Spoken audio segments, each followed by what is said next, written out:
Hi friends, welcome back to my channel. Me smart బంగారం money magic అను అండి. ఇవాళ అయితే నేను మీకు చూపించబోతున్నటువంటి అద్భుతమైన దైవదర్శన క్షేత్రం ఏంటి అంటే త్రిపురాంతకం అనమాట.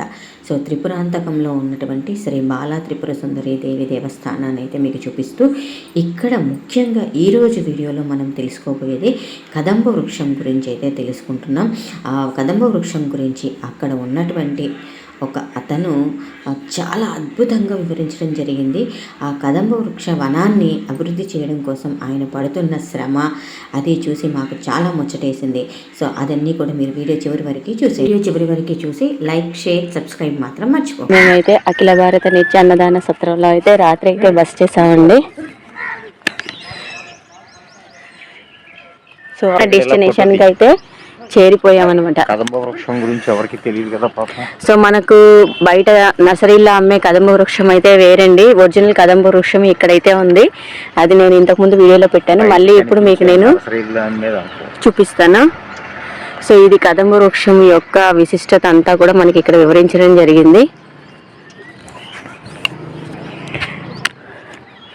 సో ఒరిజినల్ కదంబ వృక్షాన్ని అయితే మీరు ఈ వీడియోలో చూడొచ్చు.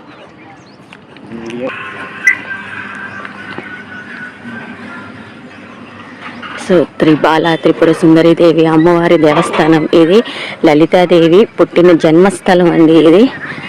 సో చితగ్నికుండ సంభూత అంటాం కదా, చితగ్నికుండ సంభూత దేవ కార్య సముద్యత. చెప్పడానికి అర్థం, దేవతలందరూ మన వల్ల ఏమో అవదన్న సమయంలో హోమగుండంలో వాళ్ళ అవయవాలనే వేసేయడం మొదలుపెట్టినప్పుడు చిత్తు అగ్ని, అందులో నుంచి అమ్మవారు పుట్టిన ప్రదేశం.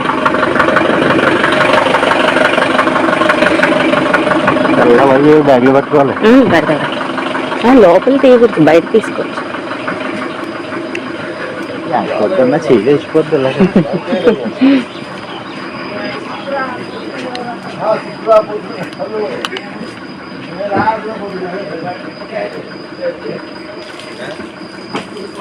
పసుపు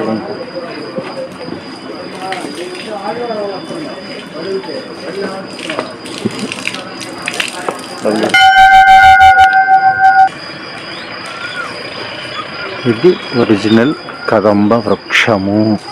పువ్వులు మొన్న వచ్చినప్పుడు ఎక్కడ కనపడ్డాయేమో మనకి. మొన్న వచ్చినప్పుడు ఉన్నాయి, ఇప్పుడు లేవు. ఎక్కడొక్కడ ఉంటాయి.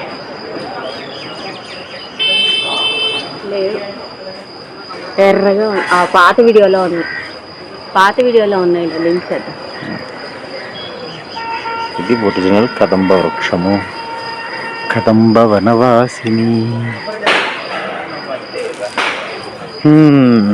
పట్టుకో.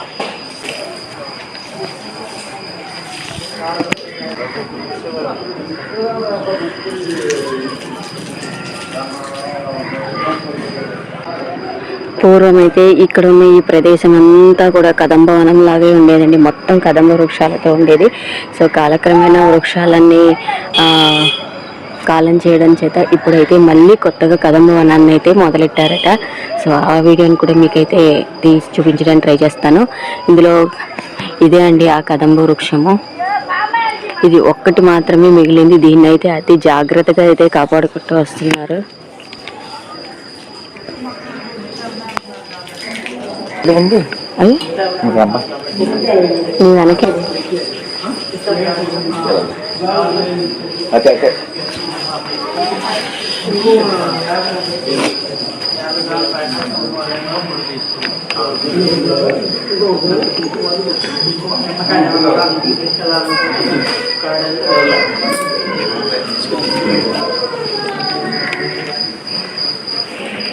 అది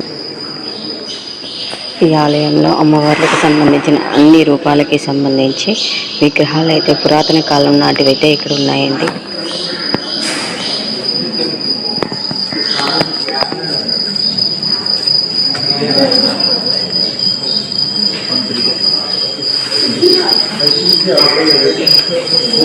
వనానికైతే వచ్చాము. సో ఈ వనాన్ని అయితే ఇప్పుడు ఇక్కడ కొత్తగా స్టార్ట్ చేశారండి. ఇంతకు ముందు అయితే ఇది మొత్తం కూడా కదంబ వృక్ష వనమేనట. సో ఆ వనం అంతా కాలక్రమేణా అంతరించుకోవడంతో మళ్ళీ కొంతమంది ఇక్కడ అమ్మవారికి భక్తుడు, సేవకుడు, కొడుకు అన్ని. కదంబ వనవాసిని అన్న ఒక్క మాటని నిజం చేయడానికి ఆయన చేస్తున్న విశ్వ ప్రయత్నం. దానికి మనందరం కూడా సహకరించాలని ఈ వీడియో తీస్తున్నాను. ఇక్కడ ఈ ఊరి పేరు త్రిపురాంతకము. త్రిపుర అంతకం అంటే మామూలుగా త్రిపురాంతకుడు అనే రాక్షసుడిని అంతమొందించారు కాబట్టి ఈ ఊరి పేరు త్రిపురాంతకం అనే పేరు వచ్చింది. అయితే